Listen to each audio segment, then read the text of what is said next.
Mankind is arrogantly sure of its place in the universe. Our linear view of time is taken as gospel, but sometimes a prophet or philosopher is visited by something, a figure that speaks a thought that, when shared, sends dread, enlightenment, and sometimes untethered madness to those with ears to hear its song. This is your warning.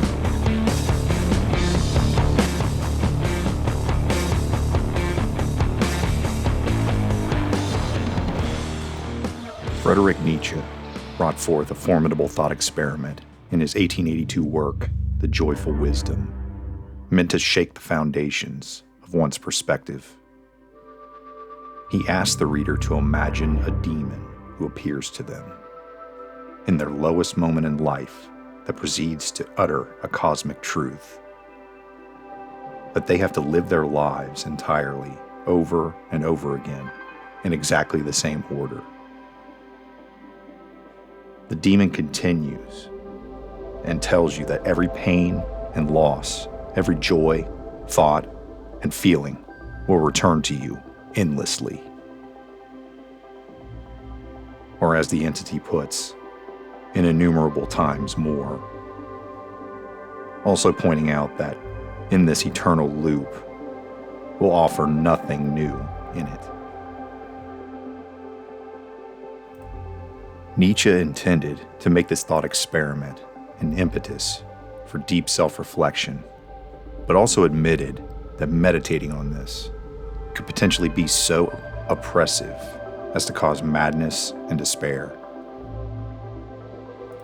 Imagine a procession of reincarnation, but instead of taking different forms in subsequent incarnations, like you do in the Eastern traditions, you're thrust back into the same moment of your birth, cursed or blessed, to repeat your life.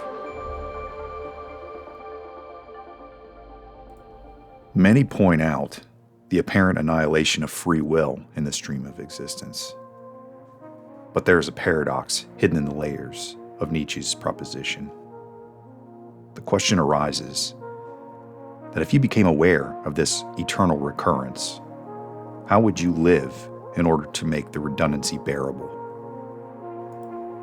Would it not inspire a person to seek their highest potential? While there is also a valid point in the despair of catastrophic circumstances that can almost make a person's life a literal hell. Are they too cursed in this hellish loop, swirling powerlessly in its currents forever? It is the mark of a truly intelligent mind to entertain an idea without necessarily accepting it. But what if someone actually built a time-traveling device? A Jesuit priest claims that he helped invent one and that the Vatican has now locked it away in their archives. Click here for that video on the Coronavisor, or check out my recent one on time acceleration, and I'll see you all very, very soon.